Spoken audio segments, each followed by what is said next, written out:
We're in the Caribbean, and these are the Taino people. Scientists have long believed that they were the first inhabitants of the Greater Antilles, and those people were roaming the Isles long before Columbus discovered this place. However, a recent discovery showed that there were some other peoples living there. These guys are called the Archaic people, and they are now known for being good at using stone tools. They've used a whole bunch of polished tools, such as hammers, axes, and whatsoever. We still haven't found out how they managed to invent and produce all those tools without special equipment.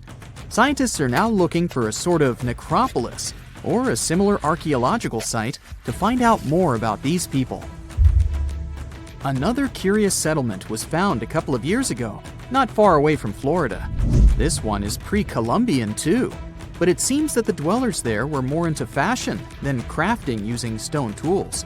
The scientists discovered a complex of 37 oyster shell rings. There were many households with these rings, and the locals would produce beads from the shells of marine creatures. By the way, long ago, beads weren't intended only for fashion, but they were also an important social instrument. People would sew them on their clothes to manifest their power or wealth. Sometimes archaeologists manage to discover whole cities. This is exactly what Eleni Korka, an archaeologist from Greece, did. She found the lost city of Tania back in 2018. It wasn't a lucky coincidence. The whole search took as much as 34 years. By the way, Tania was even considered a mythical city. The city of Tania was a Trojan-founded city, and the ancient texts claimed it was incredibly wealthy. Well, seems like the texts were true. The archaeologists found around 200 coins on the site. Some jewelry was found there too. For instance, there was an iron ring with a seal. They also found a gold coin that was supposedly used to pay for a journey to the afterlife. Yeah, back then, people believed that it existed, and they needed to pay for a ticket to get there. The discovered clay, stones, and marble floors help us imagine what their dwellings looked like. And the archaeologists also found some vases there. One of the earliest examples of human-made art is located in the cave of Altamira in northern Spain. The paintings in a Paleolithic cave are so special because they're not monochrome, but have several colors combined. Still, these earliest masterpieces were hidden for a long time. They were only discovered in 1868, and today, this cave is a UNESCO World Heritage Site. Despite how old these paintings are, they're well preserved because they've been well isolated for all this time. Since the gallery was located deep in a cave, it was almost impossible for external climatic influences to ruin these prehistoric masterpieces. We are now in England, 2009. Meet Terry Herbert, a member of the Blockwitch Research and Metal Detecting Club. One day, he was casually inspecting plowed farmland in Staffordshire with a metal detector. I guess he must have wanted to find something special, but I bet he didn't expect to find what he actually stumbled upon. He discovered something that scientists later called the largest hoard of Anglo-Saxon gold and silver metalwork ever found. There's a list of items discovered, but if I start reading it to you, it's going to take me a really long time. To make a long story short, the archaeologists found 11 pounds of gold, 3 pounds of silver, and about 3,500 pieces of jewelry. No wonder this discovery is called the Staffordshire Hoard. The Birmingham Museum and the Art Gallery and Potteries Museum chipped in and bought the entire collection for over £3 million. Messages in a bottle are a famous cultural phenomenon we often see in movies, but it turns out this method of preserving letters is quite efficient. This is proven by the Dead Sea Scrolls. Back in the 1940s, Bedouin shepherds discovered 7 scrolls contained in clay jars in a cave. These scrolls were determined to be around 2,000 years old. But these manuscripts were only the beginning of a number of great discoveries. The Bedouins sold these manuscripts, but people continued finding more. The last discovery took place in 2021, and who knows, maybe there's more to find. Another piece of art recently found in a cave was a painted shell. This fossil was discovered in northern Italy, and scientists believe such fossils were collected by Neanderthals.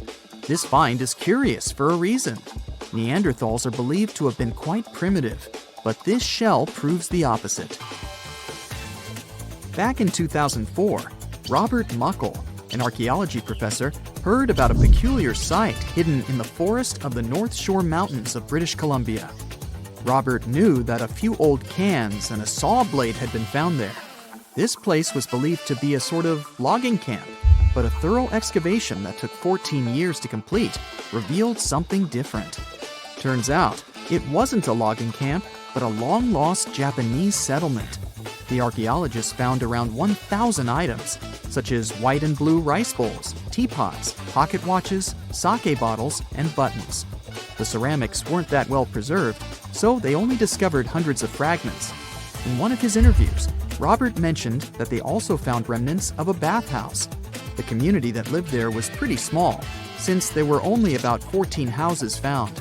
The scientists believe that they must have lived there in secret. People have changed their preferences over the centuries.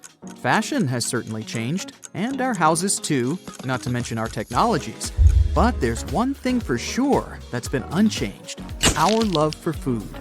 Scientists managed to discover some of the oldest examples of people's favorite food. They inspected some ancient pottery and managed to find traces of best-loved food dating back to around 2000 BCE. It all happened in Sicily. And guess what that food was? No, it wasn't pizza or pasta, but olive oil. And there's more. Researchers from Egypt discovered some lumpy substance in some ancient pottery, which turned out to be cheese. It dates back to the 13th century BCE.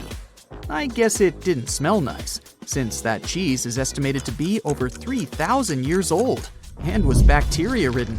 Cool fact here, this cheese must have been quite exquisite. After studying it, scientists came to the conclusion that it was cooked with a variety of milks. They claim ancient people used a mixture of cow's milk and sheep or goat's milk. You probably thought, hey, you mentioned olive oil and cheese, but what about bread? Sure, bread is inseparable from almost any culture, and different people have had their own type of bread. And there's scientific proof that bread was one of the first dishes people learned how to cook. A group of archaeologists found some bread that was over 14,000 years old. 14,400 years old, to be precise. What's weird is that people back then weren't familiar with agriculture. They were hunters. And technically, this old bread predates the age of agriculture by 4,000 years. Yeah, there's still much to learn about the ancient world. Here comes not the sun, and the Beatles song, but here comes the bonus fact. And right, it's about the Beatles. Yeah, I know, they're not exactly new. The band was formed in 1960. But not all of our facts have to be thousands of years old to be cool. Back in 1966, the Beatles did a live performance of their song Paperback Writer on the TV program Top of the Pops. The BBC somehow didn't record the performance, and all the fans were sure it was lost. Nope. Turns out that David Chandler, a fan of the Beatles, recorded the show with his personal camera. It was long forgotten and stored in the attic for many years. The recording was rediscovered in 2019. I guess that's a pretty cool find. The ancient Indian texts mention beautifully decorated chariots or entire palaces called vimanas that could take off and, in a matter of seconds, fly away as far as space.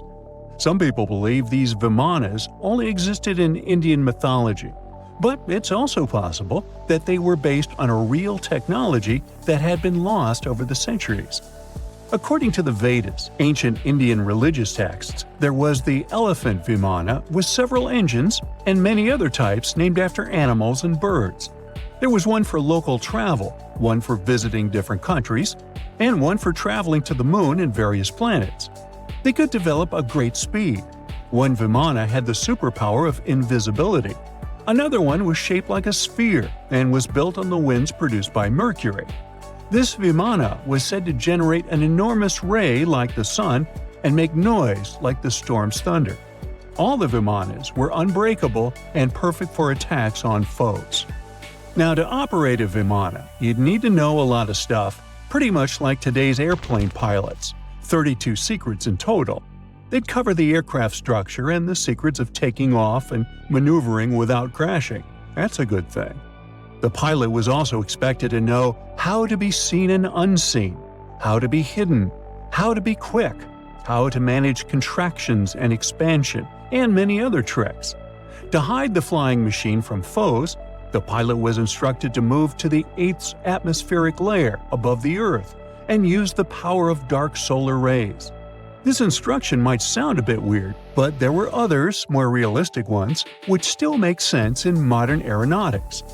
There are sections of ancient texts on the Vimanas that focus on details like flight paths, pilot training, navigation, and even suitable clothes for pilots and recommended food for long flights. There was also a lot of technical detail about the use of heat-absorbing metals, the metals utilized, and melting points. The supporters of the theory that the Vimanas were more than just myths are sure that the ancient Indians would unlikely go into all these details just for a beautiful story. So, the flying palaces might have been real and way ahead of their time, like many other great Indian inventions. Back in the 6th century BCE, an Indian physician named Sushruta basically wrote the original guide to medicine and surgery. They even called him the father of surgery for his work. Sushruta laid down the details on hundreds of medicinal plants and described complex surgical procedures. He gave instructions on nose reconstructions and skin transplants from one part of the body to another. The original method of rhinoplasty, which involved taking a piece of skin from the forehead to reconstruct the nose, is still used today. But back then, it had a slightly different purpose than surprising your followers on social media. Those nose jobs helped out folks who had lost their noses as punishment for crimes or in fights. Now you gotta thank an ancient Indian math prodigy for the invention of zero. It might not seem like a big deal, but without it, we would have no binary system and no computers. People before the 5th century CE were only thinking about some sort of a sign to indicate nothing. The invention made addition, subtraction, and other mathematical operations a whole lot easier. You can see the oldest zero in existence carved in the wall of a temple in Gwalior, India. The Indus Valley Civilization was using rulers in 1500 BCE and earlier. Made from ivory, these rulers were found during excavations in what is present-day Pakistan and northwestern India. They were widely used in architecture with amazing accuracy. They had units corresponding to slightly over 1 inch that were marked with precise subdivisions within 5/1000ths of an inch. The next invention is more of a concept than a physical item. Standardization is all about setting the rules based on a bunch of people, things, or interests. One of its cool applications that we've all gotten used to is standard weights. Whether you're using pounds or kilograms, you need these universal measurements for weight, right? For this, we owe a big shout-out to the merchants from the Indus Valley Civilization who lived around 4,000 years ago. They were measuring everything from food grains to fancy luxury goods using these standardized weights. And their weights had decimal and binary mathematical systems going on. They didn't have high-tech gear, but they pulled off some serious precision using complex calculations and even sand for construction. Their art of standardization made its way to Persia and Central Asia, basically becoming the global weight-watching standard. So if yoga is your go-to exercise, you definitely have a personal reason to appreciate the ancient Indian geniuses. Over 5,000 years ago, during the rule of the Indus-Sarasvati civilization in northern India, yoga was first mentioned in the Vedas. Yoga was refined and shaped over the centuries until it grew into a massive teaching with over 200 sacred writings dedicated to this way of obtaining enlightenment. At the beginning of the current era, yoga got a new trajectory thanks to a Hindu writer who laid down a system of yoga in his text, the Yoga Sutras. It became a whole-body rejuvenation, a life-extending practice with poses that you are still doing on the mat today.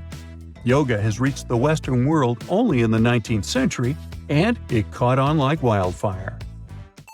Chess, the all-time top game for intellectuals, is also an Indian invention.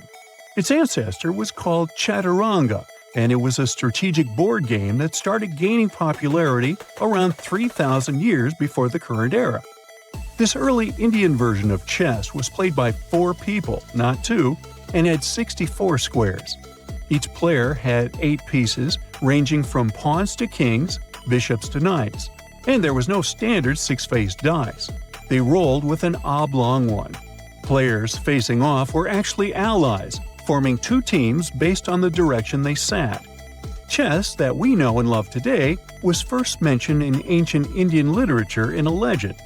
It said that the wife of a villain called Ravana had invented the game to amuse him. Now, the word shampoo comes from the Hindi word, which means to soothe or knead. The substance was invented in India in 1762 and was originally used for head massages, hence the name. The first shampoo was made of natural oils and herbs. British traders fell in love with the idea and brought it back with them to England. It took years for the original head massage oil to evolve into shampoo as we know it today, but it's still an Indian invention. Unlike the ancient Greeks, who wore animal skins, the Indians started cultivating cotton back in the 5th and 4th centuries before the current era. They used cotton threads to produce fabrics that soon became a huge hit in the Mediterranean and beyond. Jute and wool also have their origins in India. Cashmere, the finest and most exclusive type of wool, actually comes from the Kashmir region of India. Buttons that sit proudly on that cashmere cardigan of yours also have ancient Indian origins. Some 5,000 years ago, the Indus Valley civilization started cutting seashells into geometric shapes with tiny holes in them. First, they were just decorations, but then people started using them to fasten clothes. Now, when you think about radio communication pioneers, Marconi's name usually steals the spotlight. He got a Nobel Prize in Physics in 1909 for his groundbreaking radio work. But there's an unsung hero in the radio waves game, and his name is Sir Jagdish Chandra Bose. He spilled the beans on radio communication way back in 1895. He shot an electromagnetic wave across 75 feet at the town hall in Calcutta, and it went through walls, rang a bell, and even set off some gunpowder. Marconi took a page from Bose's book, using his invention, the Mercury Coherer, as a blueprint for his own two-way radio. Bose didn't patent his genius creation, so he only got his credit a century later. You know how it goes. As the years pass, common knowledge slips away faster than you can say, "What's that thingamajig for?" Just think, our grandkids will probably be scratching their heads over the buttons on our old-school phones. So it's no wonder that some ancient artifacts have got us all stumped too. Take a look at this funky object. Any guesses on what it is? A musical instrument, a toy, or maybe something out of this world? Beats me, and even the experts have no exact answer. This little guy is a Roman dodecahedron, discovered by some amateur archaeologists near Lincoln, England. It's shaped like a fist and made of a mix of metals. Now, as for what this thingy was used for, that's the million-dollar question. Supposedly, these guys were all the rage back in the day in northern Gaul and Roman Germany. According to some ancient maps, similar dodecahedrons have turned up in Europe, Britain, and even along the maritime Silk Road in Southeast Asia. The plot thickens as more and more of these dodecahedrons pop up. Some had wax inside, leading scientists to think they were candle holders. Others think they might have been used for knitting gloves, since none have been found in warmer regions. There's even one found in Geneva with zodiac signs etched on it, sparking some woo-woo theories about fortune-telling. And now a fresh discovery has got everyone's head spinning. Could this be some kind of sacred tool for the Romans? Who knows? Maybe it's the first multi-tool ever, invented way before Swiss Army knives were a thing. Carved stone balls from Scotland are another historical mystery. They most likely date back to the late Neolithic period and come in various types, from sandstone to granite. They're all roughly the same size and have intricate, evenly spaced patterns of circular bosses or knobs. Most of these designs have 6 bosses, but the number can range from 3 to 160. Some of these balls are more skillfully crafted than others, and a few even have extra decorations. There are over 400 carved stone balls and mostly found in Scotland, although some have turned up in northern England and Ireland. These stone balls rarely show signs of damage or use, and there are no clues that would give away their function. Most experts think they weren't practical tools, but had some symbolic or social importance, probably a sign of power or prestige within their communities. The Folkestone drums are the 3 stone cylinders from Neolithic Britain, discovered in the late 19th century in a burial mound in East Yorkshire. Nothing similar has been found anywhere else in the British Isles from any prehistoric period. Each drum is decorated with unique designs covering the sides and domed tops. The decorations are mostly geometric, arranged in panels with stylized human faces peeking out from 2 of the drums. Recent studies of the artifacts using new technologies show that the designs had been carved and recarved over time. A team of experts also analyzed the composition of the drums, and it turns out that they were made from local chalk. In the late Bronze Age in Europe, long before coins became common, finely crafted metal objects served as portable wealth and symbols of high status. Across Europe, archaeologists have found all sorts of artifacts, from gold adornments worn by elites to large bronze cauldrons used in feasts. Beautifully decorated gold rings discovered in Wales are among these items. They're known as lock rings and may have been used to hold hair. Now they're flattened after spending nearly 3,000 years underground. They used to have cone-shaped openings at each end. They were found at different times, but were likely worn as a pair and buried together in a single hoard. Other Roman artifacts made of the copper alloy were first catalogued as lunate pendants. But during a recent re-examination, experts found that these items were actually small mortar and pestle sets, known as cosmetic grinders. They were used to grind minerals for makeup and were specifically designed for applying liner and shadows to the eyes. They were mistaken for pendants because of suspension loops that allowed them to be carried on a cord. These cosmetic sets from the 1st century of the current era were unique to Britain. They prove the influence of imported cosmetics and beauty trends from the Mediterranean and Roman provinces, including Egypt. The Salzburg cube, also known as the wolf's egg iron, was discovered in the late 19th century in Austria. It doesn't really look like a cube, but is more like a rounded object with 2 flat sides. Down the middle, it has a groove, and the surface is covered with pits and craters.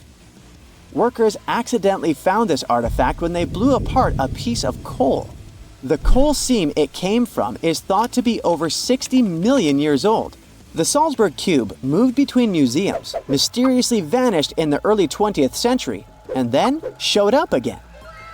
Some researchers thought it must be a Victorian-era candlestick holder, but still, no one knows the true story of the cube or its current location. Archaeologists have unearthed an incredible historical find in Pakistan, an ancient sphinx estimated to be around 12,500 years old. The region where it was found was once a busy center of the ancient Indus Valley civilization. It had advanced urban planning, intricate art, and sophisticated drainage systems.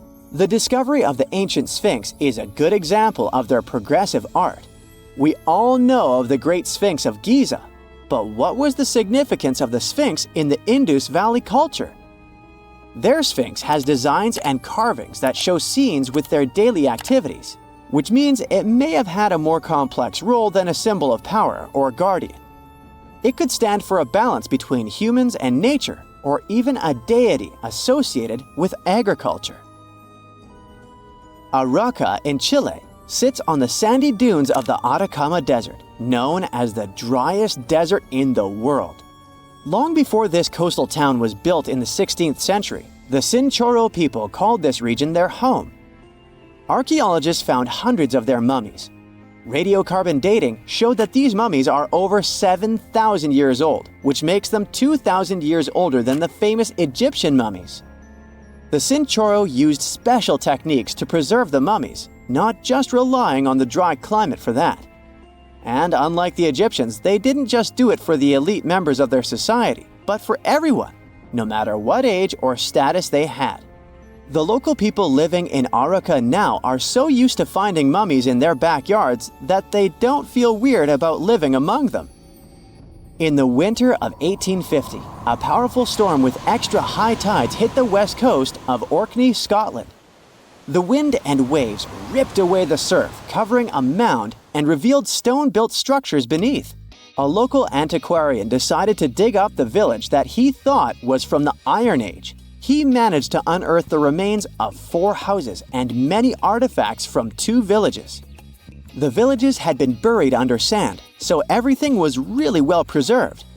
Carbon dating wasn't a thing back then yet, so it was tricky to tell the exact age of the villages. Almost a century later, with new tech, researchers were finally able to tell that the place was actually from Neolithic times. You can still see stone dressers and box beds in the prehistoric houses. Archaeologists and historians working on the famous Terracotta Army think that it might have been inspired by or modeled on ancient Greek sculptures. It would mean there was a cultural contact between East and West much earlier than we thought, long before the Silk Road trade route. There was probably Western influence in China during the era of its first emperor, who took the throne in 246 before the current era.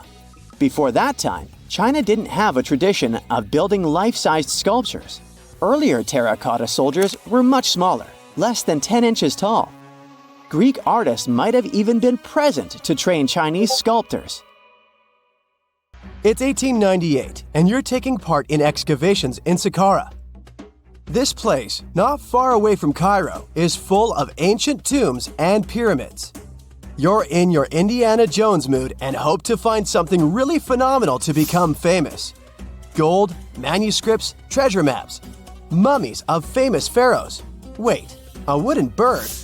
You're really disappointed as it looks like a regular toy. An old one, but still. Little do you know that years later, someone would propose that your bird was actually an ancient monoplane.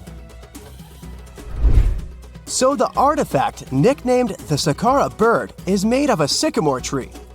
The birdie has a wingspan of just 7 inches and weighs around 40 grams. A perfect original souvenir from Egypt, I would say. It's over 2,000 years old and looks pretty plain, without any carvings of feathers or other intricate ornaments. It has a beak and eyes though, which makes our find look like a hawk, the emblem of the deity Horus. Its tail is rather unusual as it's squared, looks weirdly upright, and it seems like the sunken part of it was the place for a now missing piece. Humans love solving a good mystery, so there have been several attempts to explain the use of the birdie. First, quite simply, is that it was a ceremonial object. The second idea is that it was a toy for a child from some well-off family. It could have been some sort of boomerang, which was a popular concept in ancient Egypt. Then there was a theory that the bird had been used as a weather vane. But this one has been debunked as the figure doesn't have any holes or markings, except for the one made at the museum in Cairo to fix the exhibit on a stick. So there was no way to hang it in the past. Almost a century after the bird was found, Egyptologist Dr. Khalil Masiha proposed a new theory that it could have been a model of a monoplane. He believed the bird was missing a horizontal tailplane. Otherwise, it had its wings set at a right angle, similar to that of modern planes. It could have worked to generate the aerodynamic lift necessary for flights. Dr. Masiha also claimed that it was common at that time to place miniature models of technological inventions in tombs. So, did the ancient Egyptians really invent the plane in 200 BCE? That would make the Wright brothers, who are considered the inventors of aviation, really upset. They made one of their first flights only in 1903. There's just one way to know for sure, and that is to test the model. But you know, the ancient museum in Cairo would unlikely let one of their cherished exhibits fly around like a toy. That's why glider designer Martin Gregory built a similar model, this time of balsa wood, and concluded that even with the missing tailplane, the plane wasn't much of a flyer. Case solved? Not really. This didn't sound convincing enough to the History Channel, so they invited an aerodynamics expert to build another replica of the bird. He tested it in weather conditions similar to those in Egypt and was impressed with the little plane's abilities. So, if they did invent the prototype of a plane back in the times of pharaohs, it would be a good example of an oopart. That's an out-of-place artifact, an object that's way ahead of its time in terms of technology or history. And the Saqqara bird isn't the only example of such a revolutionary concept. In 1901, a group of divers retrieved the Antikythera mechanism from an underwater shipwreck near the Greek island of Antikythera. It's been dubbed the world's first analog computer, and it's currently dated around 100 BCE. The bronze mechanism could tell the position of the sun, moon, planets, and stars, as well as the lunar phase, the dates of upcoming solar eclipses, and even the speed at which the moon moves through the sky. No one's sure who used it and how or where it was made. But it's obvious that it's extremely precise and way too advanced for its time. The first flushing toilets in the world were invented in the middle of the 20th century. Just kidding. The ancient Minoans on the Mediterranean island of Crete and the Indus Valley civilization both came up with this brilliant invention at the same time, around 4,000 years ago.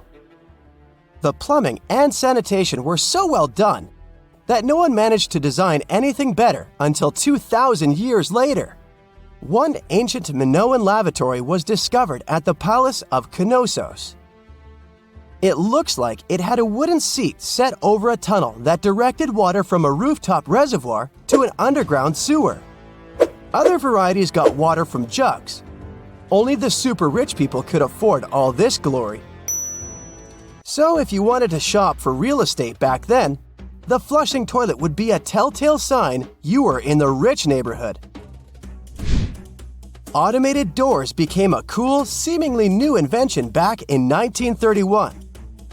But the technology behind them is actually much older. Think the 1st century CE old. Mathematician and engineer Heron of Alexandria came up with a hydraulic system to open and close temple doors. To bring it into action, you need to light a fire to produce heat. There was a brass pot under the fire, half filled with water. The inventor connected the brass pot to containers that acted as weights. When the fire was burning, the water moved into the containers. They went down and pulled the ropes. It was nothing like a supermarket door that opens in front of you before you even have time to think. Heron's door took hours to open, and there was no way to stop the process. That's why they only opened the doors once a day before people entered the temple, to add some mysticism at the temple during ceremonies. Spooky. Looks like the first ever battery was invented in Baghdad around 2,000 years ago. A German archaeologist found this oval-shaped clay jar in 1938.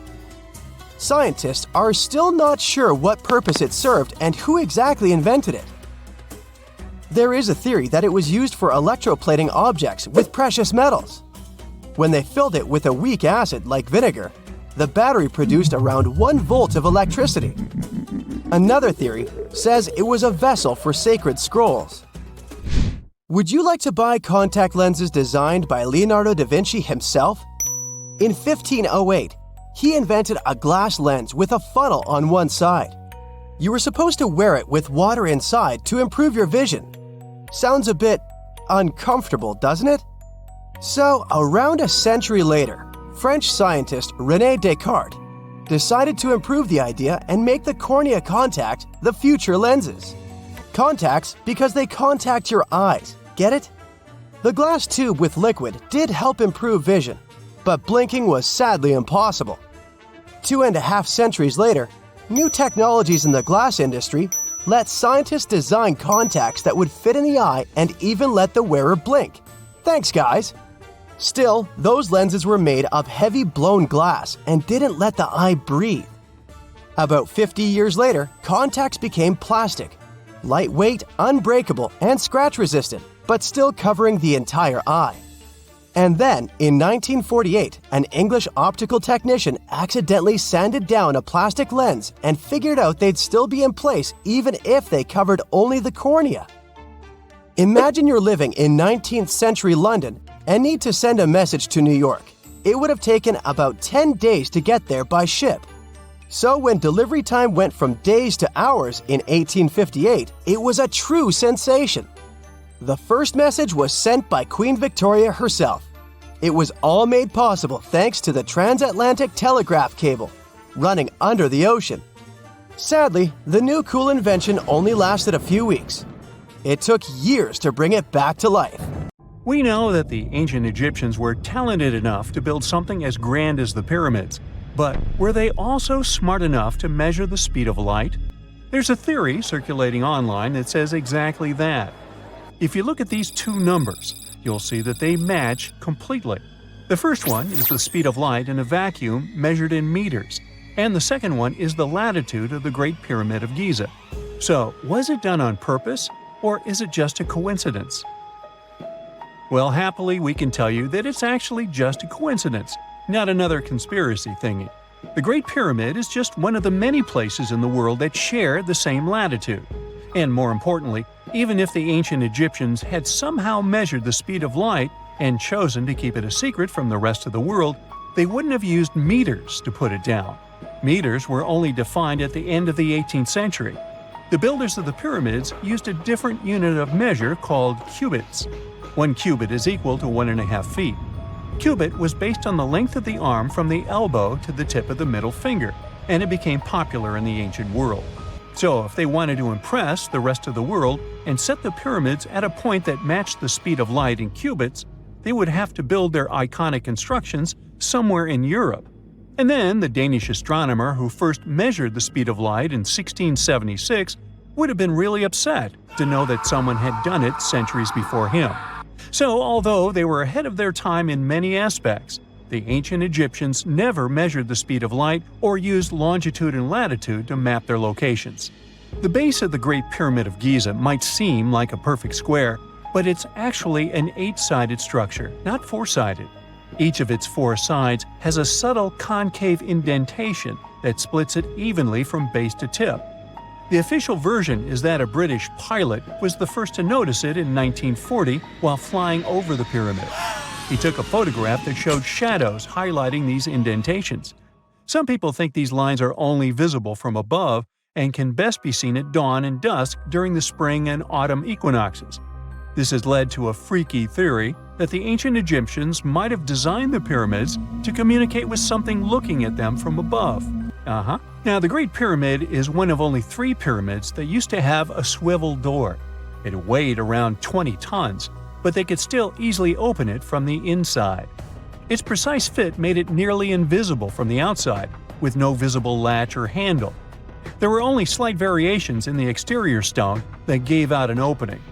The other 2 pyramids with similar doors belonged to Khufu's father and grandfather. The Great Pyramid also has a hidden void at least 100 feet long that was only found in 2017. We still don't know what lies within the space, what purpose it served, or if it is the only space of its kind. Researchers used the same tech to see through cathedral walls, Mayan pyramids, and even volcanoes. It depends on a natural shower of subatomic particles called muons. They pass more easily through empty space than through solid materials. So if they arrange multiple muon detectors around a structure, scientists can map out its solid and empty areas. A team of scientists placed muon detectors inside the Great Pyramid and allowed them to gather data for months. Scientists have analyzed samples of the mortar used to build the pyramids many times. Although we know its composition, modern technology still can't replicate it. The mortar is mostly made from processed gypsum, but it wasn't used like the cement we use for bricks today. Instead, they used it to support the joints between the massive stones as they were set in place. The estimated amount they needed to construct the Great Pyramid was around 500,000 tons of mortar. The gypsum mortar is stronger than the stones themselves and has held up for thousands of years. Now, all four sides of the Great Pyramid are aligned with the cardinal points – north, south, east, and west. According to geologist and engineer Glenn Dash, the alignment is accurate to within 4 minutes of arc, or 1/15th of a degree. The architects managed to achieve this without modern tools like drones, blueprints, or computers. Many researchers try to explain this construction miracle. Maybe they used the pole star or the sun's shadow. Dash recently proposed a new, simpler idea. The Egyptians might have used the autumnal equinox to align the pyramids. It happens twice a year when the Earth's equator passes through the center of the sun's disk, making day and night nearly equal in length. To test his theory, Dash conducted an experiment on the 22nd of September 2016, the first day of the fall equinox. He used a special rod the Egyptians had to cast a shadow and tracked its tip at regular intervals, forming a smooth curve. By connecting 2 points of the curve with a taut string, he created an almost perfect east-west line. Dash noted that on the equinox, the shadow's tip runs in a straight line, nearly perfectly east-west, and with a slight counterclockwise error. There's a similar error in the pyramids. Although his experiment was conducted in Connecticut, Dash believes that the same method would work in Egypt. All the ancient Egyptians needed was a clear, sunny day. They could determine the fall equinox by counting 91 days from the summer solstice. But they left us few clues, and no engineering documents or architectural plans have been found that explain their methods. So they might have mapped shadows, but it's not definite. Now, scientists have long wondered how heavy stone blocks were carried to the pyramid sites, and they might finally have an answer. A research team from the University of North Carolina, Wilmington, has discovered that 31 pyramids are likely to have been built along a long-lost ancient branch of the River Nile. It's now hidden under desert and farmland. For many years, archaeologists have thought that ancient Egyptians must have used a nearby waterway to transport materials, equipment, people, and whatever else they needed to build the pyramids on the river. But up until now, they weren't certain of the location, shape, size, or proximity of this waterway to the site of the pyramids. The group of researchers used radar satellite imagery, historical maps, geophysical surveys, and sediment coring to map the river branch. They believe it was buried by a major drought and sandstorms thousands of years ago. The team managed to go below the sand surface and get images of some hidden features thanks to radar technology. They found hidden rivers and ancient structures running at the foothills of where most of the ancient Egyptian pyramids lie. The discovery of this extinct river branch helps explain the high pyramid density between Giza and Lisht, in what is now an inhospitable area of the Sahara Desert. Now, Egypt isn't the only country with the most pyramids in the world. The champion's title here goes to its southern neighbor, Sudan. It has between 200 and 255 pyramids, compared to Egypt's measly 138. They were built by members of the Kingdom of Kush, an ancient civilization that ruled the lands along the Nile River many years ago. They started erecting pyramids around 500 years after the Egyptians had stopped doing it. Their pyramids are much smaller than the Egyptian ones, but were built for the same purposes. Archaeologists are still working to find out how the pyramids in the Sudan were built, how long it took to complete them, and what happened to their society. Before we get into the reason why and how there are pyramids all around the world, let's talk about some of the examples. I'll start with the Pyramid of the Sun in Mexico. These folks really knew how to build a city. Their well-planned urban center spanned over 7 square miles and boasted several pyramids. But the Pyramid of the Sun is the most impressive. This giant pyramid was built way back in 100 CE and is one of the biggest structures of its kind in the whole Western Hemisphere. It's so big that it's 216 feet high above the ground. If you ever find yourself in this ancient city, you won't be able to miss the Pyramid of the Sun. It's right there on the east side of the Avenue of the Dead, the city's main north-south street. To build this incredible pyramid, around 1 million cubic yards of material were used, including a special kind of red volcanic rock called hued tizontal. Impressive, huh? We don't know too much about the people who built the Pyramid of the Sun or its purpose. But archaeologists believe there was once a temple on top of it. When explorers went below the pyramid in the 1970s, they found a bunch of cool tunnels and chambers. In 2011, they even found a secret stash of clay pots, obsidian pieces, animal bones, human figurines, and a mask. Who knows what other secrets the pyramid is hiding? If you decide to see this one, you must climb the pyramid using the 248 uneven steps on the west side. Watch your step. Sudan got some pyramids too. Nubian pyramids aren't as big as the ones in Egypt, but they still got around 200 of them. These ancient pyramids have been home to the tombs of the pharaohs of the Meroitic kingdom for almost 1,000 years, who ruled Egypt from Nubia to the Mediterranean Sea. The pyramids at Meroe were constructed using granite and reddish sandstone.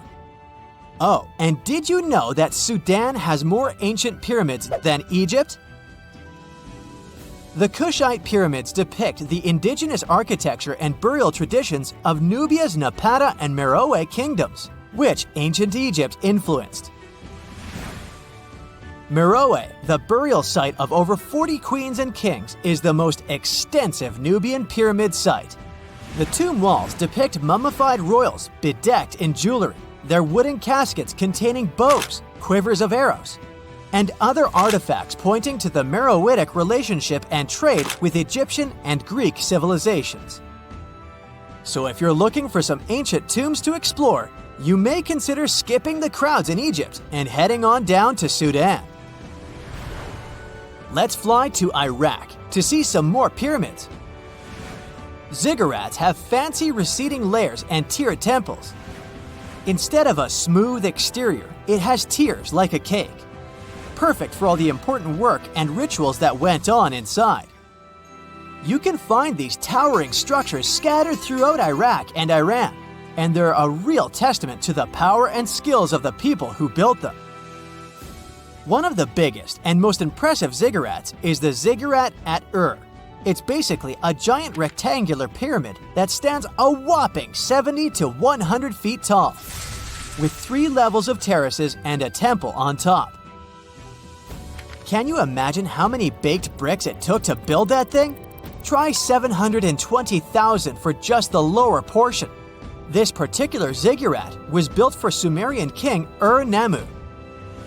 Similar to other ones, this pyramid has been around for thousands of years, so it got a little rough around the edges.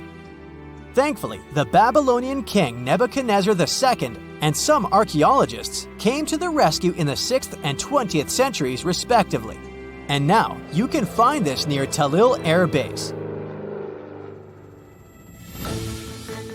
The ziggurat at Ur was built in 2100 BCE by King Ur-Nammu for the moon deity Nana. It was the tallest building in the city, and you could see it from miles around. It was like the medieval cathedral spire of its day. People would come here to bring their agricultural surplus and get their food allotments and seek spiritual nourishment. Sadly, the Nana temple at the top of the ziggurat didn't survive, but we do have some blue glazed bricks that may have been part of its decoration. The lower parts of the ziggurat are pretty amazing though. The architects even included holes in the temple's baked exterior to let the water evaporate from its core. Since we explored some of the pyramids on our planet, let's take a broader perspective. They can be found in many parts of the world. Egypt has over 100 pyramids, double that number in Sudan, and dozens of others are scattered in the Middle East and China. The Americas have the most pyramids in total, with more pyramids than the rest of the world combined. These pyramids are located in Mexico, Guatemala, Honduras, and El Salvador. Time to know more about the evolution of pyramids through history. The oldest pyramid is in Egypt. This pyramid was a step pyramid, which was created by placing one layer of stone on top of another. The pharaoh Sneferu is credited with creating the pyramid shape we recognize today. During his 45-year reign, he built 3 pyramids. His first 2 attempts failed, but he finally got it right with the Red Pyramid, which is considered the first true pyramid. It was Sneferu's son, Khufu, who built the Great Pyramid of Giza, which was the tallest human-made structure on Earth for almost 4,000 years. Latin American pyramids are similar to early Egyptian step pyramids, but they were built independently, with no knowledge of each other. The pyramids in Sudan were built around 700 BCE and are tall, but much narrower than those in Egypt. How in the world did all these civilizations build these things without even texting each other? After all, the Aztecs, Mayans, and ancient Egyptians were about as different as possible. But despite their cultural differences, they all seem to agree on one thing: pyramids were pretty cool. Step pyramids are all around the world because they were the most feasible and stable way to build large and tall structures without access to lighter building materials like wood and metal. The triangular form with a square base is the best way to build a sturdy structure, and having a cube structure would require more material for less height. Now, when it comes to pyramid design, the Egyptian pyramids were like giant triangles with a square base, smooth sides, and a pointy top. On the other hand, the Aztecs and Mayans went for a tiered cake look, with steps leading up to a flat platform on top. So, while all these pyramids share the same basic shape, they have their own unique flair. Each group built its pyramids using different materials, techniques, and slope angles. So while they may have been inspired by each other's work occasionally, they were just doing their own thing. Egyptian pyramids had smooth, angled sides that were designed to help the pharaoh's soul ascend to heaven. The Pyramid of the Sun was built over a series of caves that served as a passageway for the deities. The Maya built the temple of Kukulkan in Chichen Itza to honor the deity Kukulkan, usually represented by a serpent. Nicknamed El Castillo, it has 91 steps on each side, plus a platform. That's 365 steps, one for each day of the Mayan calendar. Tell me, Brightsiders, how were pyramids built? To begin with, humans made them, not a foreign race from space that landed on Earth. You see, one thing that all pyramids have in common is that they were built without advanced tools or even the wheel. It took a lot of people to build them, including skilled laborers and architects. For example, it's estimated that 20,000 people built the Great Pyramid of Giza, and it's believed that most of them were skilled laborers. Building pyramids was a massive undertaking that required years of planning and effort. The Great Pyramid at Cholula, Mexico, took 600 years to complete. Have you heard of Gobekli Tepe? It's an ancient site in Turkey that literally made historians rewrite history books. Over 11,000 years ago, a group of prehistoric humans crafted an enigmatic masterpiece that's even older than Stonehenge.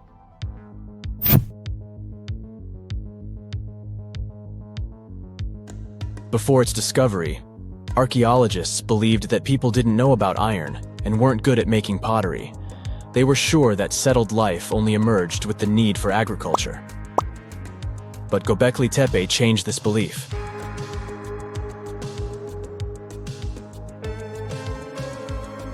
The place has revealed that it was the temple that paved the way for a settled life, not agriculture. Until this discovery, researchers believed that farming was the catalyst for sedentary living. Meet Professor Schmidt, the guy whose findings changed this theory. He managed to prove that hunter-gatherer communities laid the very foundations of this way of life.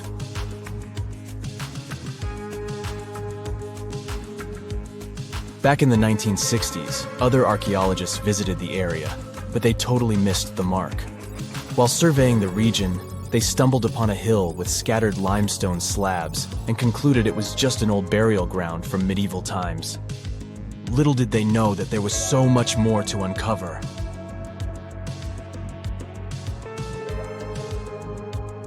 In 1994, Schmidt embarked on his own survey of prehistoric sites in the area. Surprise! He he instantly realized he had discovered something truly extraordinary.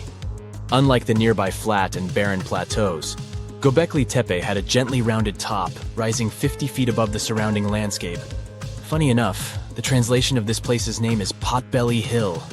Schmidt was sure only humans could have made something like this.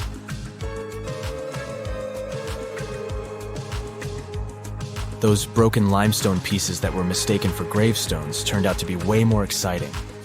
It was like stumbling upon a hidden treasure. The pieces took on a whole new meaning, and Schmidt with his team was about to dive into the secrets waiting beneath the surface. To their surprise, they found no traces of a settlement. No hearths for cooking, no houses, and none of those adorable clay figurines commonly found in nearby sites of similar age. However, they uncovered that those ancient people used tools like stone hammers. So, Schmidt and his team put their heads together and took a wild guess at the age of Gobekli Tepe's stone structures. Their estimation got backed up by some limited carbon dating done right at the site. The ancient vibes of this place were finally starting to make sense. It was like a puzzle slowly coming together.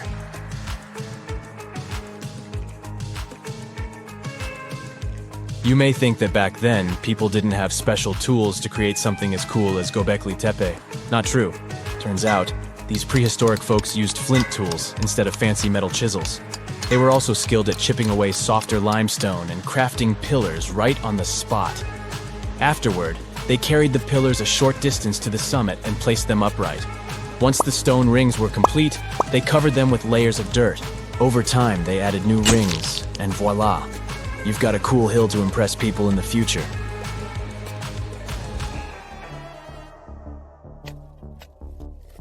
During their first year of excavation, the team went through 15,000 pieces of animal bones from wild creatures. These people didn't have pet animals or grow their own food. They hunted wild animals for their meals. But things were about to change, because the place had everything they needed to start farming. Scientists say they had wild sheep and wild grains that could be domesticated. And guess what? Just 20 miles away, geneticists found evidence of the world's oldest domesticated strains of wheat at a prehistoric village.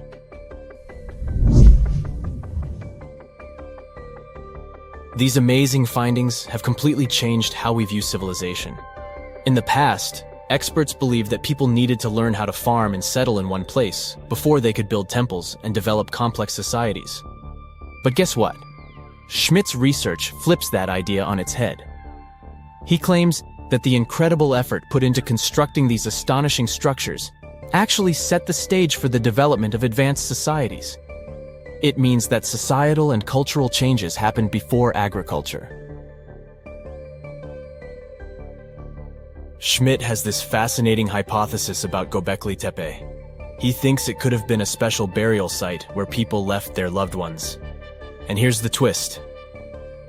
The burial site was adorned with fancy statues and symbols representing deities from the spiritual realm. The idea that Gobekli Tepe could have served as a sacred place adds another layer of complexity to the whole story. While the site's true purpose may remain elusive, Schmidt's insights invite us to consider the profound interplay between life and the afterlife, and the deep reverence ancient hunter-gatherer societies may have had for their departed ancestors. Now let's talk about the stars of the show, the mesmerizing T-shaped columns that dominate Gobekli Tepe. These mysterious structures range from 10 to 20 feet tall and most likely represent stylized human figures. But one figure stands out from the rest, the three-dimensional lion relief. This depiction really fires up our imagination. Why? Because it hints at the possibility that lions roamed Anatolia during the Neolithic period.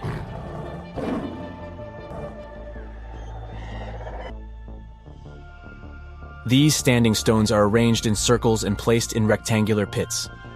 Each circle has a similar setup. Two big T-shaped pillars in the center, surrounded by slightly smaller ones facing inward. Talk about a stylish arrangement. These towering pillars reach a whopping 16 feet and weigh between 7 and 10 tons.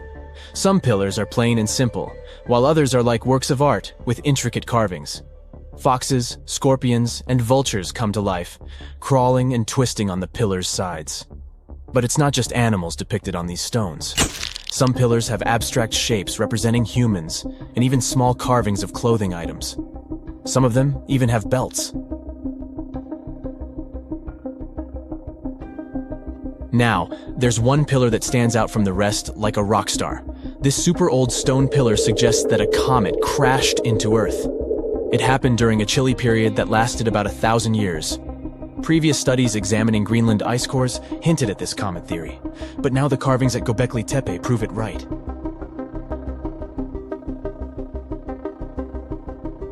The carvings on the pillars are like a historical comic strip. They even show a headless human figure. Researchers fed the images into a computer and discovered their connections to constellations, indicating that this temple might have been an ancient observatory.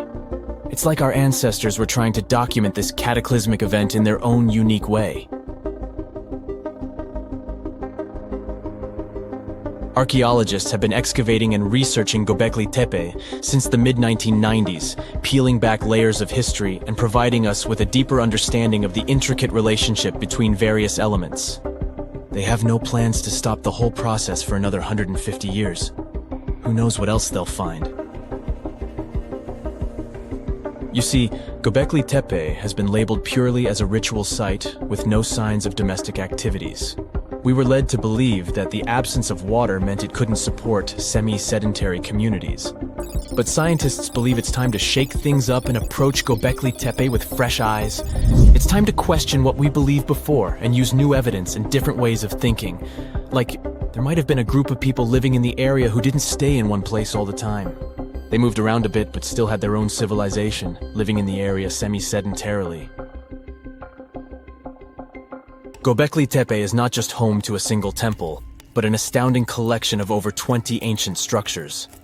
As archaeologists delve into the depths of this wonder, they are unraveling its unique layout, featuring two prominent focal points at the heart of each establishment, complemented by smaller structures and dividing walls. What's even crazier is that in this area, there are over 200 obelisks, which are narrow tapering monuments. Listen to this. Neanderthal fiber technology. Nope, I'm not joking. The concept is real. In 2020, a team of scientists published a paper that redefined the way we saw our closest ancestors. A find in France changed archaeology forever, and it wasn't the first time something like this had happened. But let me start from the beginning. Neanderthals. For a long time, they fit the image of the typical cavemen. If you are now thinking of someone like Fred Flintstone, you wouldn't be much wrong. What was the reason behind this stereotype? When did we start believing that Neanderthals were not the brightest tools in the shed of evolution? In comes William King, a 19th century British geologist. He was the man who named the Neanderthals. Based on the bones King found, the scientist declared the species not intelligent, and this image stuck with the Neanderthals for centuries to come. But a piece of string, just 1/4 of an inch long, changed everything. A small, dry river valley, Abri du Maras, was the place of the great find. Archaeologists unearthed a cord fragment next to a stone tool. Such twisted fibers could have been used for everything from making clothes to fishing nets. In prehistory, this was some advanced tech, and the Neanderthals seem to have mastered it. Scientists already knew that these early humans made tar from birch bark, and that they produced shell beads. There's even evidence of Neanderthal art. They were definitely not primitive. The string section and similar finds are changing the way we perceive our ancestors. The world of archaeology is constantly changing. Take the pyramids in Egypt, for example. Turns out, they weren't really built by an army of people who the pharaoh made work until they passed out. Herodotus, the famous Greek historian, was the man who started the confusion. He claimed, in 500 BCE, that 100,000 men took part in the construction of the Great Pyramid in Giza. He made no mention of who they were and why they were building the pyramids. That's how the myth started. Huge stone slabs pulled by humans, driven by a foreman with a whip. But Egyptologists would beg to differ. Those are the scientists who study ancient Egypt's culture. Fairly recently, they uncovered a workers' village that told a different tale. Yes, there was evidence of hard work on the workers' bones, But the construction industry is demanding even today. It took almost 6 years for 12,000 workers to complete the world's tallest building, Burj Khalifa. Back in Egypt, 3 times more workers finished the Great Pyramid in around 2 decades. An impressive feat of ancient engineering, wouldn't you agree? Superiors looked well after the Egyptians who built the pyramids. Their diet was rich in protein. They had medical care and they got paid properly. In fact, they lived better than the non-working population. And they lived with their families near the construction site. Archaeologists know all this because they unearthed bakeries and dormitories with bread jars and other goodies. Looks like the pharaohs were okay employers after all, and the job market wasn't that terrible. They also kept detailed papyrus records of the build and hieroglyphs. You and I wouldn't stand a chance of reading these letters that resemble images. Egyptologists had the same problem. For over a millennium, no one had used this type of font. And it's not like there was an English ancient Egyptian dictionary you could open and find meanings of words. But all this changed in 1822. A couple of decades before, the French found a broken slab of black granite. The stone contained 1 text and 3 scripts: Ancient Greek, Egyptian hieroglyphs, and Demotic. The last one was also the Egyptian language, but in a simplified script. Scientists dated it back to 196 BCE. The content is a religious proclamation. A French philologist and Orientalist, Jean-François Champollion, was the first one to crack the code. You see, people haven't forgotten ancient Greek letters. The Frenchman successfully matched the Greek letters with the ones in the Egyptian script. And voila, we were finally able to read hieroglyphs. The name of the piece of granite that made it all possible was the Rosetta Stone. The importance of its discovery went beyond archaeology. The word Rosetta Stone even entered the English dictionary. It represents a discovery that helps people understand an enigma that has been puzzling them for a long time. There are similar games. A symbol is attached to a particular message. Then you have to decode the message by replacing the symbol with a corresponding letter. In a nutshell, this is what scientists did with the Rosetta Stone more than 2 centuries ago. Do you know what is the oldest deciphered language in Europe? It has an unattractive name, Linear B. The script belongs to the Mycenaean Greek language. It predates the ancient Greek alphabet by several centuries. You can easily guess which script it is descended from. Linear A. The people from Crete used Linear B more than 1,000 years ago. During the Late Bronze Age, the Greek civilization that used the script vanished. There was no one who could read Linear B, and more importantly, no one knew it existed in the first place. This was about to change during the first years of the 20th century. A British archaeologist by the name of Sir Arthur Evans excavated a vast palace complex at Knossos, Crete, Greece. This was the center of the Minoan culture that created the enigmatic script. The palace boasted some 1,300 rooms. They had colorful paintings of dolphins, griffins, and bulls. All of these captivated the archaeologists' imagination. But their biggest find was at first overlooked: thousands of slabs of baked clay. The fire that brought down the palace helped preserve the tablets. It was impossible to read the slabs, though. They were written in an unknown language. The scientific community had to wait for another half a century before Michael Ventris cracked the code. He was an English architect and cryptographer. Ventris studied Greek and Latin. While attending the famous archaeologist lecture, the young man decided to solve the puzzle of Linear B once and for all. He managed to do so in 1952. One of Ventris's most amazing discoveries was that the script was an archaic form of Greek. But cryptology still hasn't solved the code of Linear A. This writing system will remain a mystery until a motivated young person like Michael Ventris comes along. They wouldn't have to be a professional archaeologist. Basil Brown certainly wasn't. Yet in 1939 he discovered the richest early medieval tomb in Europe. This happened in Sutton Hoo in the southeast of England. This wasn't an ordinary tomb made out of stone. It was a full-size ship, 3 times as long as a London double-decker bus. And that's not all. Apart from its main purpose, the ship was full of riches. Deluxe hanging bowls, feasting vessels, gold and dress accessories, and luxurious textiles were just some of the treasures found. Archaeologists were also amazed by the silverware from distant Byzantium. You probably know this city as Istanbul, Turkey. Even in our age, it's several days' drive from Sutton Hoo. Just imagine how much time and money it cost to import a silver plate in the 7th century. That's when the ship went down, according to archaeologists. The English couldn't have done it. At that time, there was no England. The people living in the British Isles at the time were the Anglo-Saxons. Perhaps the ship from the grassy mounds in Suffolk belonged to one of their kings? We will never know. The local acidic soil did away with any possible evidence, or no one laid there in the first place.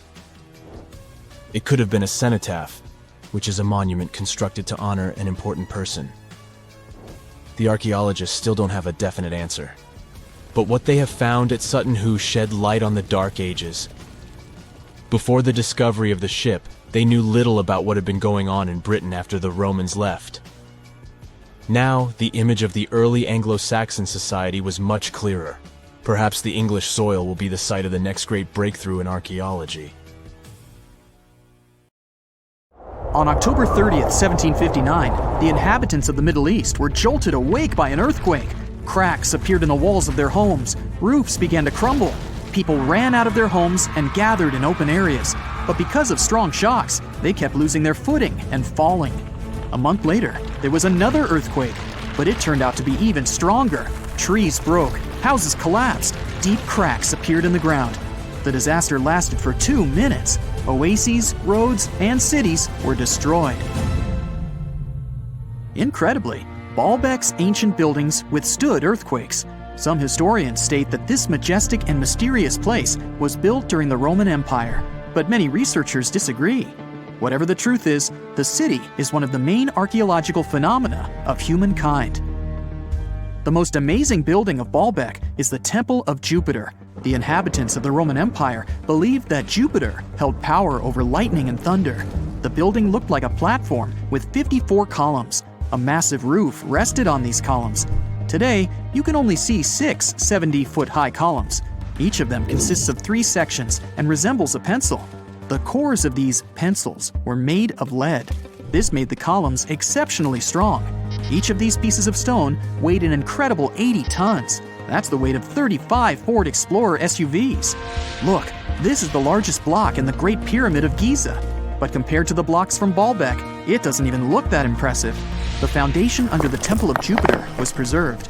That's how specialists figured out it consisted of about 25 monolithic stones, weighing 450 tons each. It means that the blocks from Balbeck weigh almost 4 times more than the blocks from Egypt. There are 3 more enormous limestone blocks in the foundation. They weigh 800 tons each. This is more than twice the weight of a Boeing 747 plane.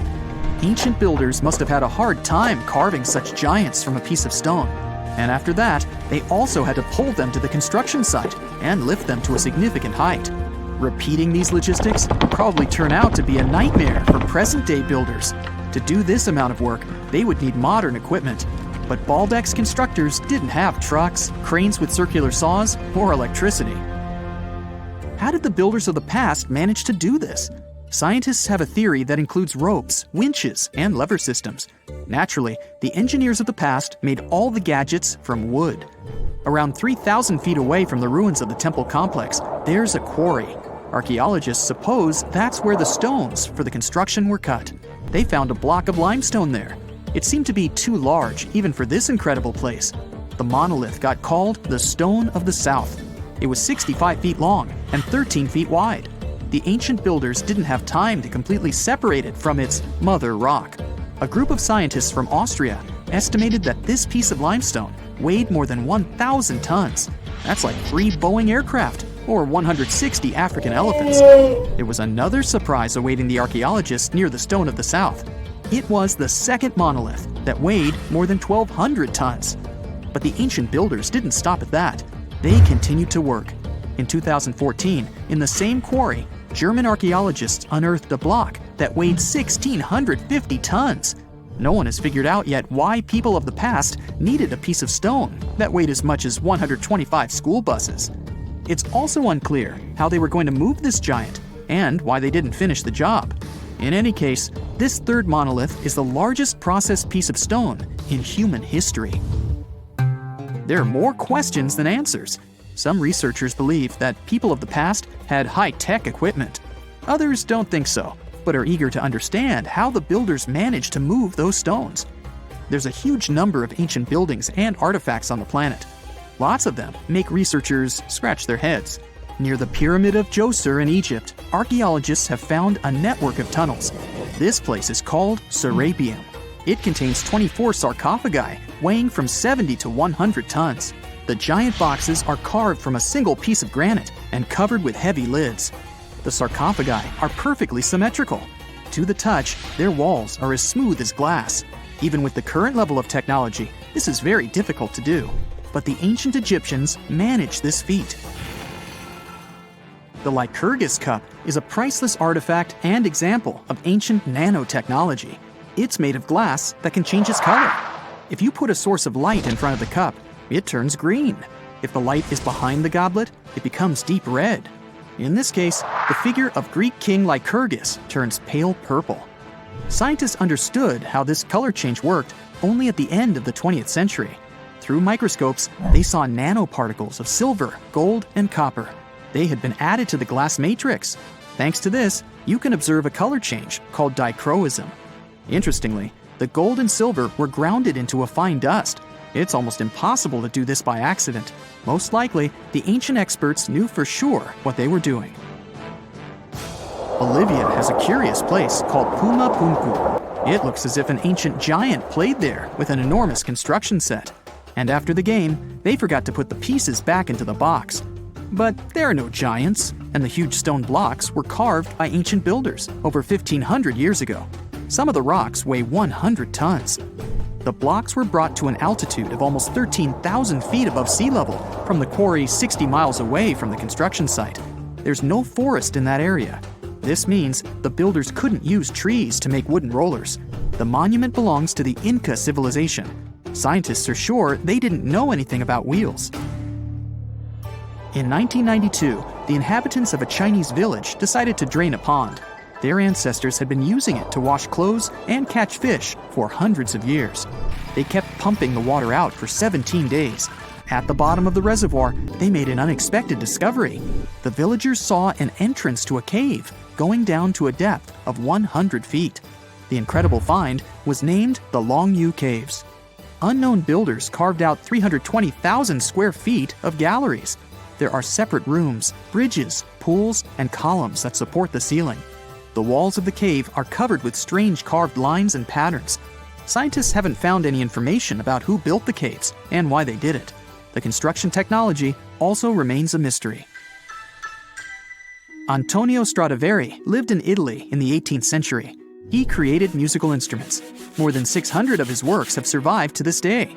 500 of them are violins. One of the instruments was sold at auction for $16 million. The violins made by this master sound clear and deep. Researchers can't understand why Stradivarius instruments produce such unique sounds. Perhaps it's all about the varnish the master used to cover the violins. The answer may also lie in the wood the instruments are made of. In those days, Europe had a cold climate. Because of this, the wood became denser, and the instruments made of it sounded especially pleasing to the ear. In the Indian city of Delhi, there's a 23-foot high pole. It weighs 6.5 tons and is made of 98% wrought iron. The 1,600-year-old pillar has no signs of rust or decay. Scientists believe that the monument is so well preserved thanks to the dry weather and the chemical composition of the metal. It might be resistant to corrosion. And still, researchers don't know how the blacksmiths managed to make an iron pillar that's not afraid of rust. It seems like a tough feat, even for modern metallurgists. The Al-Nasla rock is divided into two parts by a perfectly straight slit. Each boulder stands on a small pedestal. Some people believe this is the evidence of ancient laser technology. But geologists think the split happened due to the ground shifting or natural vibrations that occurred under the rock. This process led to the appearance of the crack. it had been deepening for thousands of years, and gradually, the natural monument took the form you can see today. How do you imagine ancient megaliths? Perhaps Stonehenge in England or the Great Pyramid of Giza in Egypt come to mind. They've become household names. Millions of people visit these sites every year. But thousands of miles away from such tourist hotspots, there is a mystery. Ruins of a city that is several hundred years old. And it doesn't sit in a desert or on a grassy plain. Its former inhabitants constructed it on a coral reef in the middle of the Pacific. The tiny island nation of Micronesia lies between Hawaii and the Philippines. The country is composed of 600 islands and islets. Because of its remote location, very few people visit Micronesia. The little tourists they have mostly come to go scuba diving in its azure waters. They often miss the opportunity to visit the only ancient city that stands on a coral reef, Nan Madal. Its home island is slightly smaller in size than New York City. Its ruins are made of heavy stone columns. There are walls and platforms, but one thing is missing: art. There are no ancient carvings to help archaeologists determine how ancient islanders constructed the site. Still, an international team of researchers was able to date Nan Madal. They presume that the history of the city goes back to the very end of the 12th century. For reference, these were the High Middle Ages in Europe, right around the time Richard I became the first king of England. In the Caroline archipelago where the island sits, this was the time when a powerful dynasty reigned over the island nation. Its chiefs ruled for 1,000 years and unified the islanders. This enabled them to construct something as imposing as Nan Madal. One of the local legends said that the final resting place of the first of these chiefs was somewhere among the ruins. National Geographic launched an expedition to investigate this oral history, and sure enough, they discovered a tomb.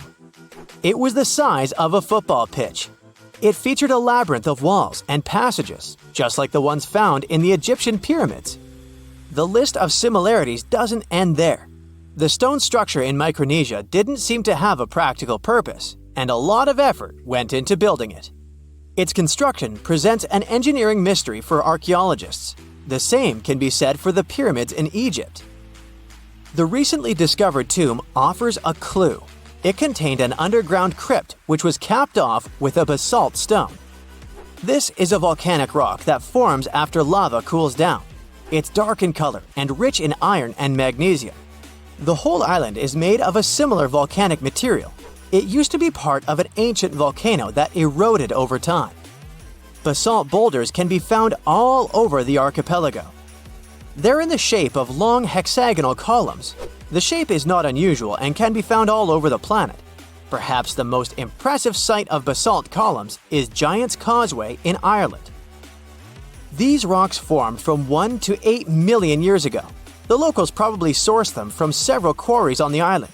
This is where the mystery begins. They each weigh several tons, so it's unclear how the natives transported them to the site. They had to navigate the entire width of the island and a lagoon covered with mangroves. These are dense shrubs and trees that grow near the coastline. And the size of the site is impressive. It spans close to 190 acres of a shallow coral reef. That's 4 times the surface size of Grand Central Station. As you might know, the Great Barrier Reef off the northeastern coast of Australia is the largest coral reef system on the planet. But it's a completely natural formation. The coral reef that supports Nan Madal isn't. It's man-made. Stone structures there rest on around 100 artificial coral reefs. The tribes that used to live in the area constructed each and every one of them. They stand at a height of about 3 feet above the waterline. Archaeologists were amazed by the clever building technique. Ancient builders would paddle out at low tide and retrieve coral from the surrounding waters. The conditions for it to grow fast here were perfect. Then, they placed parts of the coral inside underwater frames of stone. Once the first level was filled in, they added another row of stones and repeated the process. This allowed the foundation to rise above the water level. These islets were crisscrossed with tidal canals. The site had 12 walls to protect it against the sea. Harbors today still have similar breakwaters. The general layout of Nan Madal earned it the nickname the Venice of the Pacific. The coral base was strong enough to support the weight of all those basalt columns. Some estimates reveal that all the stones used in the construction weighed 250 million tons. This makes sense when we look at the largest monoliths on the site. These are massive stones that can be both artificial and naturally occurring. An individual cornerstone from the city walls weighs close to 55 tons, and there are several of them stacked on top of each other. The wall they form is higher than a telephone pole. In 1995, the Discovery Channel did an experiment for a special on Nan Madal. They constructed bamboo rafts to test how the ancient builders moved stones around. They were a fraction of the width of the real monoliths. The rafts sank almost immediately. The site's been sitting uninhabited for centuries now. The island's first settlers came by sea around the 1st century. Historians believe they arrived from the nearby Solomon or Vanuatu Islands. The city became a regional administration center at the end of the 11th century. Its heyday is associated with the powerful ruling dynasty. It lasted for nearly 5 centuries. European traders knew about the island for a long time. In the mid-19th century, the Spanish established schools there. In 1873, a Polish anthropologist was the first to systematically explore the ruins of the city. He found heaps of coral, simple bracelets, necklaces, and stone axes. There were also round discs with a hole in the middle that probably served as currency. In modern times, the island became part of Micronesia. Today, the local tribal chief is the supervisor of the ruins. His title dates back to the times of Nan Madal's builders. But the locals cannot explain how exactly their ancestors erected the stone structures. The country's former top archaeologist was once quoted saying, "We don't know how they brought the columns here, and we don't know how they lifted them up to build the walls." Researchers from around the world were determined to get to the bottom of this mystery, quite literally. In 2019, an American team of scientists performed the first ever LiDAR scan of the site. This type of radar uses laser wave pulses to scan under the surface of the Earth. This allows the technicians to create a 3D image of the ground below. The scan revealed a complex irrigation system on the tiny island. This probably explains how ancient Micronesians were able to supply the nearby settlements with drinking water. When it comes to food, it was probably boated in. According to the local population, historians estimate that at the time of the city's construction, 20 to 30,000 people lived on the island.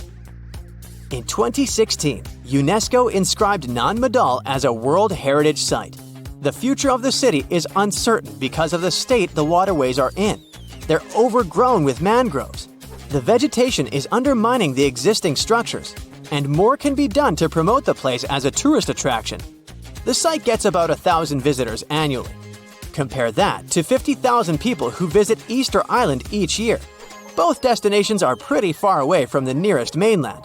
The distance from Nan Madal to California is more than twice the length of the Mississippi River.